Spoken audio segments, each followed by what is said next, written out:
Good afternoon, YTPC. I hope everyone's doing well. Easy Embers here in the spare room in the house. It's just gotten to where it is too cold. I can't stand to be outside much anymore, even at the peak of the heat of the day. So I'm in here in the spare room that's kind of acting as an office, kind of a future library, and tonight it's going to be the smoking room. So, wanted to talk with you just a little bit about a recent adventure that I got to go on. The wife was away with family doing some shopping in the Louisville area, and I don't get to go up to Louisville very much, but it just so happened to coincide beautifully with the smoke show. I believe it's the inaugural smoke show from Kremer's Tobacco, and let me tell you, I've never been to Kremer's. It's a wonderful place. It's very nice. It's kind of like the ultimate combination of tobacco shop meets shop till you drop, bargain bin hunting, yard sale. I don't know. It's phenomenal. Everything is scattered everywhere, and I love it. It was so much fun.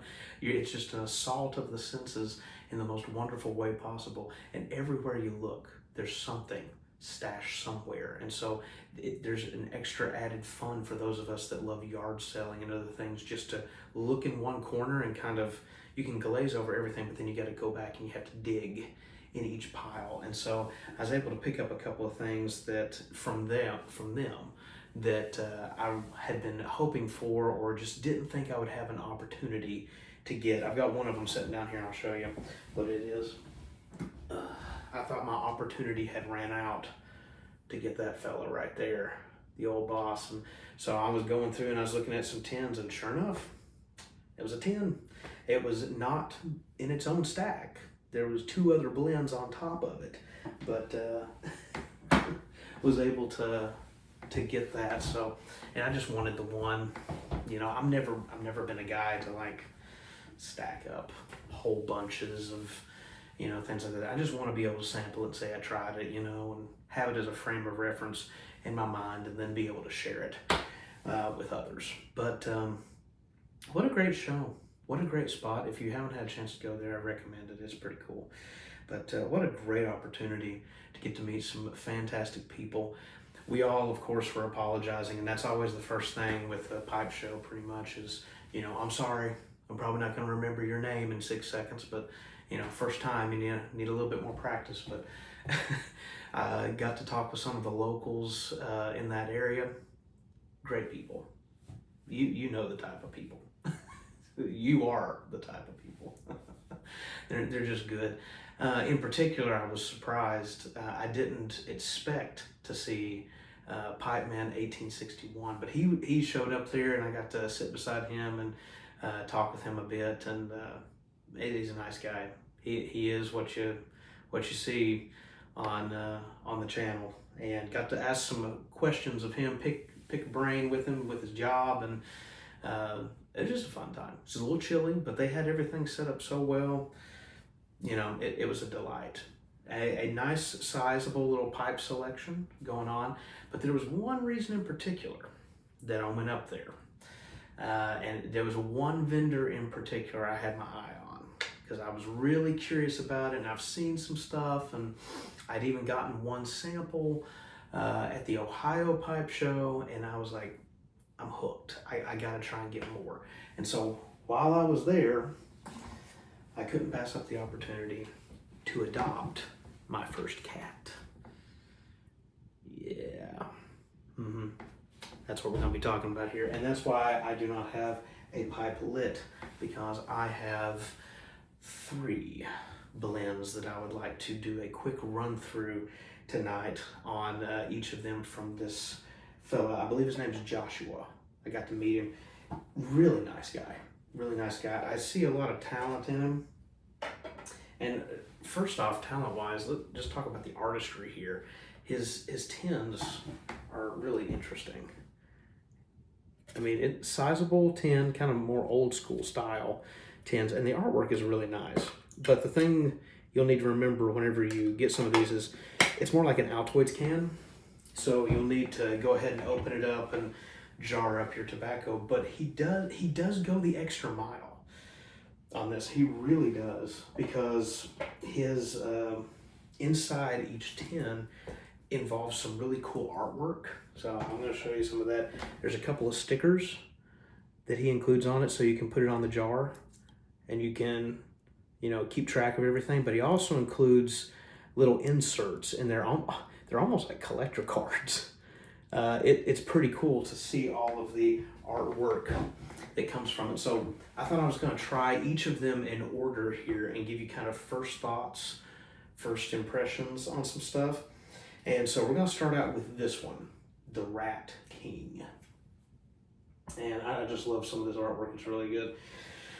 So the Rat King, what it involves, this is a broken flake, by the way. I can show you kind of what it looks like, but it says that it is a blend of dark-fired Kentucky, dark-fired Brazilian Foliano, light Maryland, dark Maryland, stoved Rustica, and caramel Cavendish, pressed into a plug, hand cut, strong, sweet, and smoky.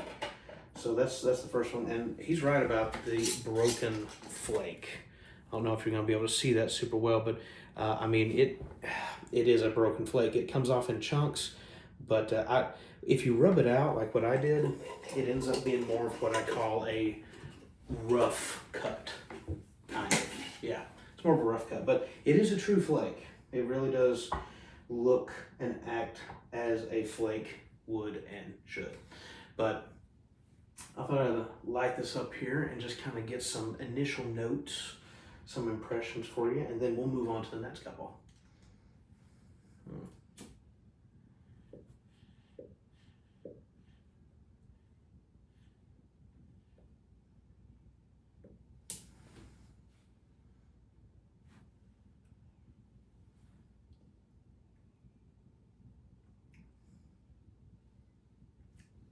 It's good.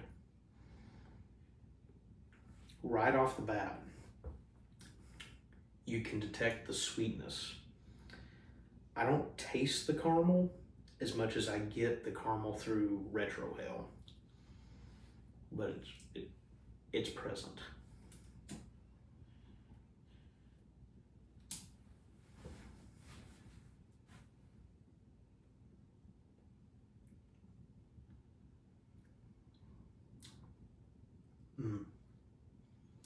I like this one.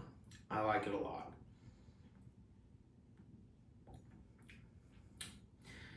I can detect the rustica.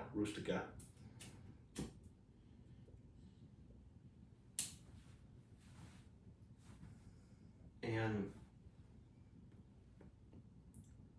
especially on the retrohale, you can pick up the floral, that trademark floral note with rustica.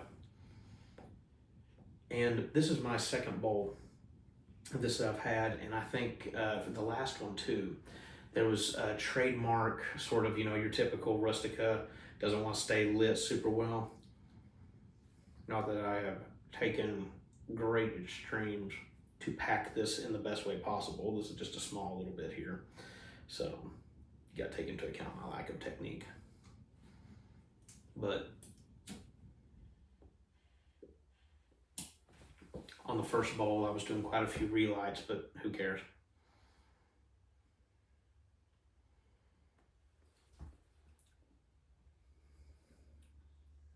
It's got some of the more earthy Virginias.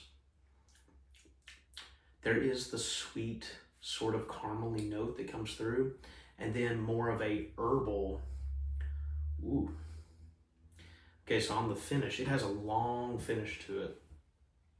And like right now, there's like spice, there's pepper, it's black pepper notes coming in. It's complex. It's got some complexity to it. And it's good. I really like it.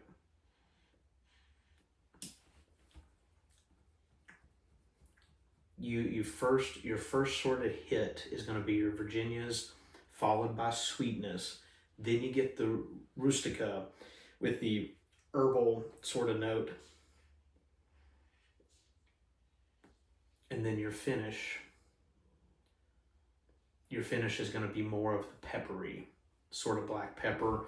I guess that's the dark fired.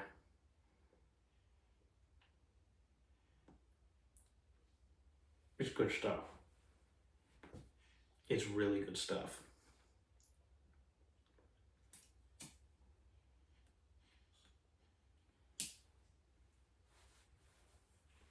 Doesn't feel overwhelming at all. I would call this a medium body smoke.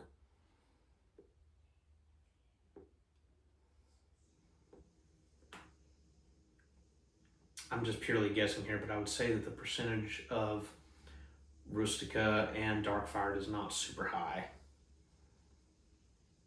And although you can detect the caramel note in there, it is not even close to possibly even fake saying that this is an aromatic.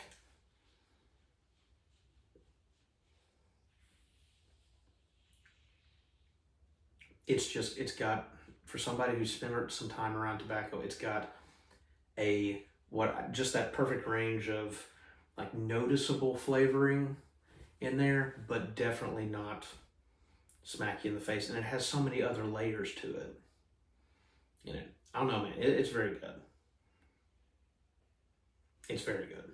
I could spend the rest of the time on just Rat King. It's good. It's very good. But the show must move on. We have to keep going. And there's much more to show. So we've got 2 more blends, and I want to keep the video fairly succinct and don't want to overstep my bounds here. We'll move on to the next one.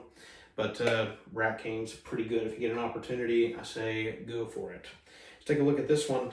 And I hope I'm getting the pronunciation here. This is the Ocelot. Ocelot, it looks like this.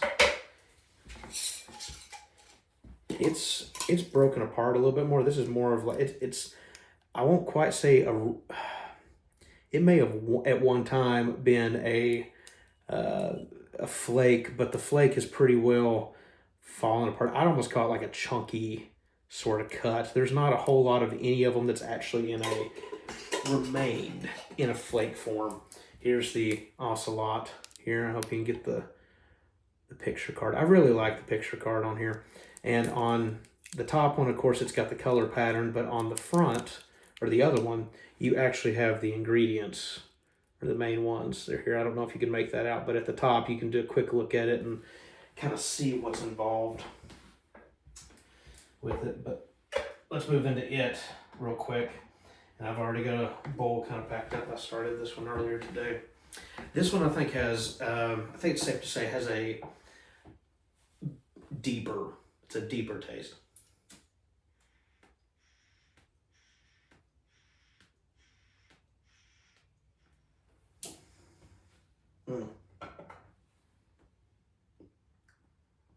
Yeah, it's quite a bit. Ooh. Coming through the nose, it'll get you. All right, here's what it says on the tin. A base of Brazilian flue cured combined with air cured, I'm gonna mispronounce this, Arapiraca, and Foliano sun cured Rustica, and dark fire cured Foliano. A portion of the mixture was made into a deep Cavendish. Deep is a good word for that. Adding a nutty and rich sweetness. All were layered and pressed into an all Brazilian plug. And so whenever I got this, it was not a plug. It had been, it was a crumble cut, if that makes sense. You could tell it's definitely been pressed into a plug, but it's already been broken up into it. But this one is definitely, like, whenever it says deep Cavendish, it's just got a deeper body to it. That's a great way to put it. And I think you probably have a stronger percentage of Rustica in here. Well, let me get another run.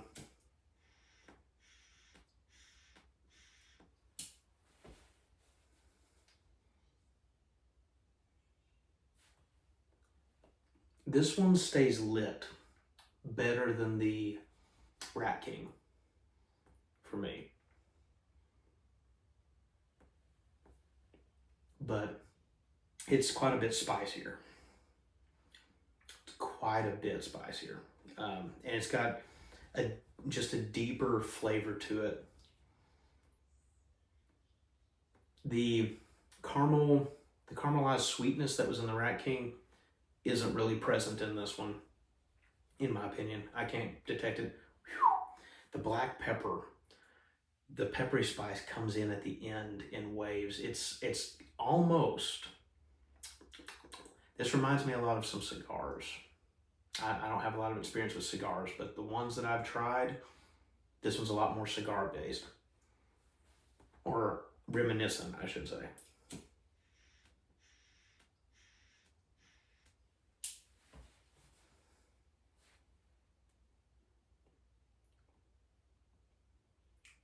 Through the nose, it's a lot more herbal than the Rat King. Rat King's a lot sweeter.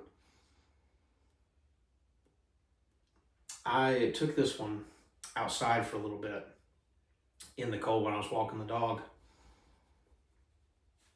And this one really comes alive, I think, in an outdoor environment. Whenever you're around the colder weather, it's just more hardy. It's more robust.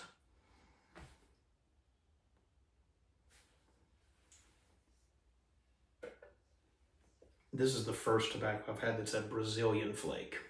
It's all Brazilian.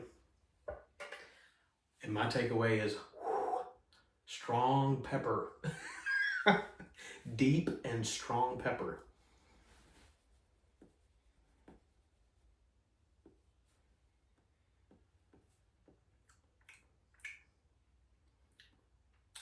Yeah. That's the big takeaways for me. There's not nearly the sweetness of the other.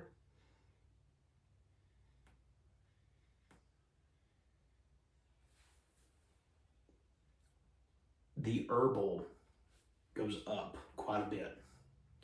And the spice level does too. Coming through the nose. It's gonna tickle me a little bit.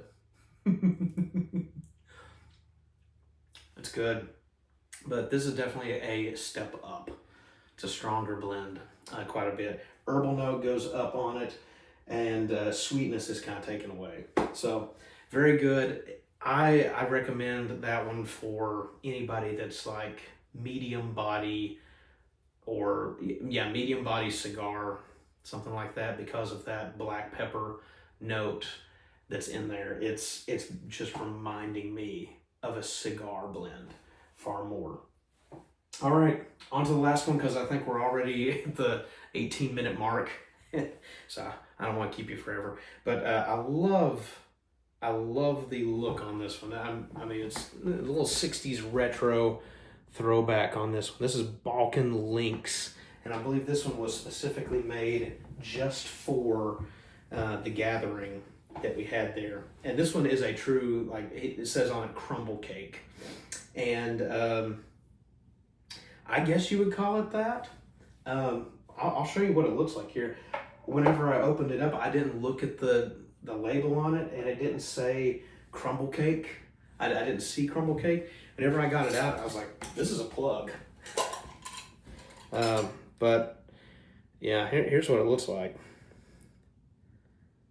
And I'll go ahead and tell you, see those chunks off the side there?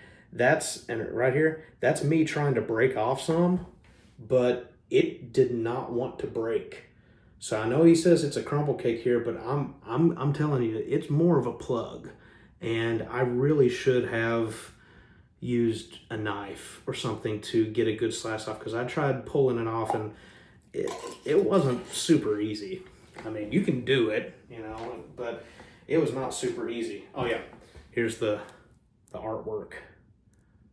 The Balkan Lynx. Very cool. All right, so what's involved? What's in the Balkan Lynx? The Balkan Lynx is a traditional Balkan blend of sweet Virginias, fragrant Orientals, and Cyprian Latakia, hand mixed and pressed into a cake. A generous portion of Turkish Samsun anchors the mixture. Now, I think this is probably my first time experiencing Samsun. in significant quantities. So that should be fun. And I have not already had a bowl of this one. So this is gonna be my first smoke here.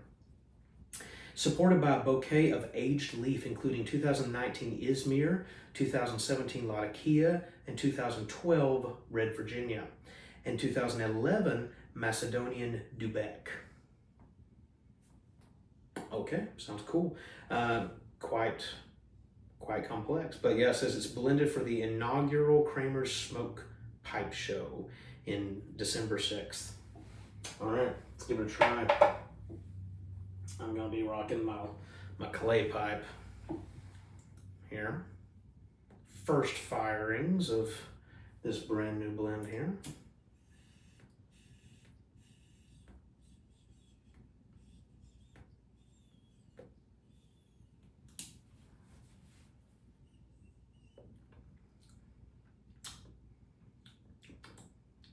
First thing that hit me on just a charring light was the occasional, and I think this is just Cyprian Latakia, but I could be wrong. There's some Latakia blends that hit me, and the first thing that I get is like a bar of soap note. It's like Irish Spring or something like that. I haven't actually taken the time to like match up the smell to the actual bar of soap, and it's not a taste.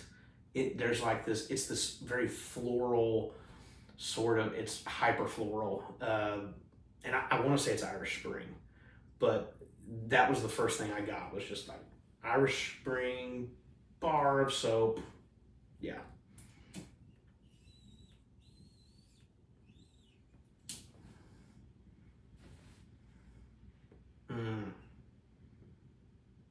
Okay.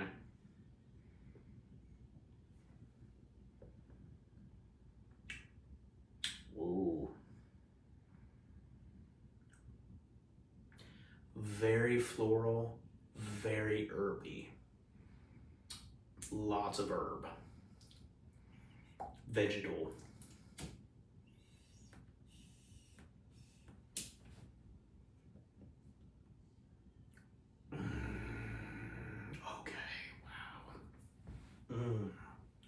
The retro hail. C'est magnifique. Wow, that's probably one of the best retro hailing Englishes that I've gotten to try so far.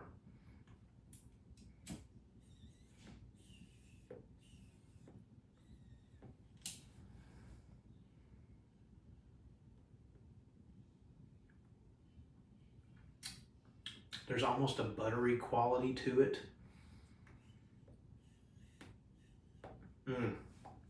Okay. Okay. I think it's safe to say, even on just a few puffs, like the Balkan Lynx, its claim to fame is the buttery, herbal, floral retro hail. It's special.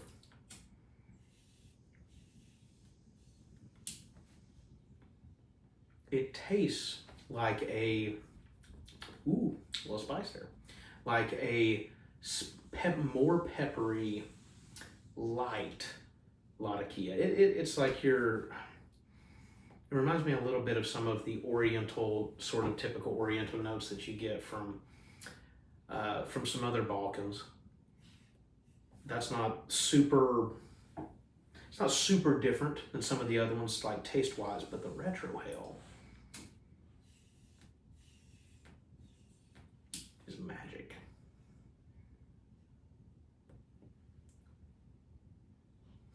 That's good stuff.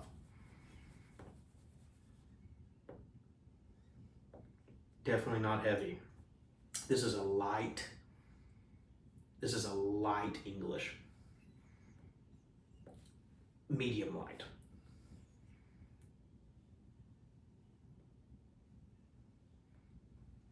Ooh, this stuff's good. You know, it's similar. I'll make this comparison. It's been a while since I've had it, but if you were to take Palmetto Balkan blend, if you've ever had that, and you subtract out from that the wine note that's in that Turkish Latakia, and you add some like buttery note, not a heavy, not a strong one, but a light buttery note into the retrohale. That's it.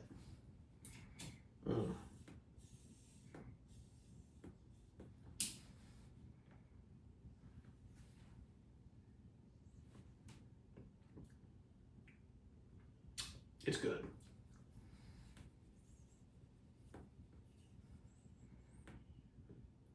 All right, well, here's the takeaway. I'll say this. Of course, this is the first firing I've had of this. It's a good English.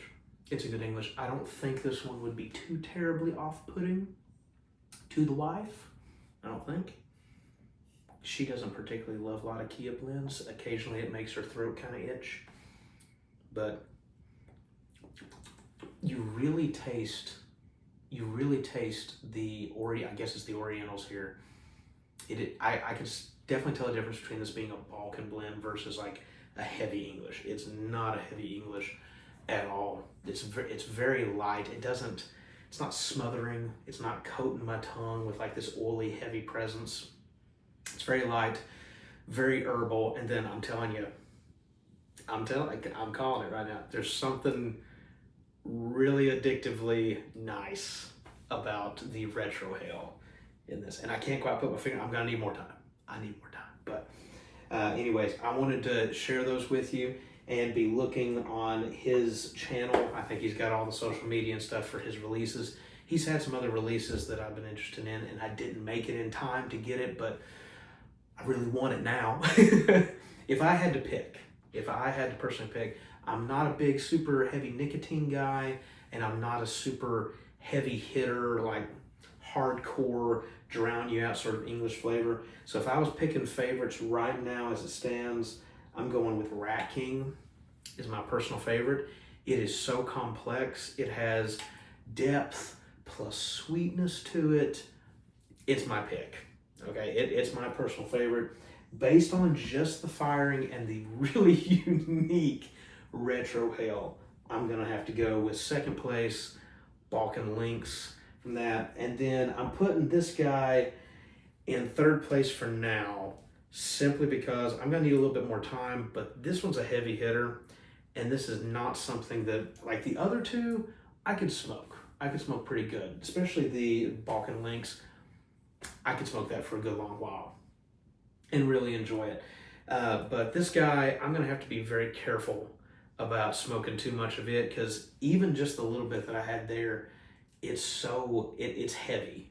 It's not overly knock you over heavy, but you feel it. You can feel it. It's more of a powerhouse. Some of you all that you like those heavy hitters, that's what I'm talking about. But I've gone long enough. I'm sorry it's taking this long, but I hope maybe this will help. And keep an eye out for, I believe his name's Joshua. He seemed like a great guy. If you have an opportunity to sample some of his stuff, it is unique. It is worth it. And it's pretty cool. So I'm going to go ahead and enjoy some of the rest of these blends. Probably return back to that Rat King as well as Little Lynx too. And I wish you all a wonderful time. If I don't get to see you again before then, have a Merry Christmas to you and to all your family. All the blessings in the world. And I'll see you next time. Maybe next year. Catch you then.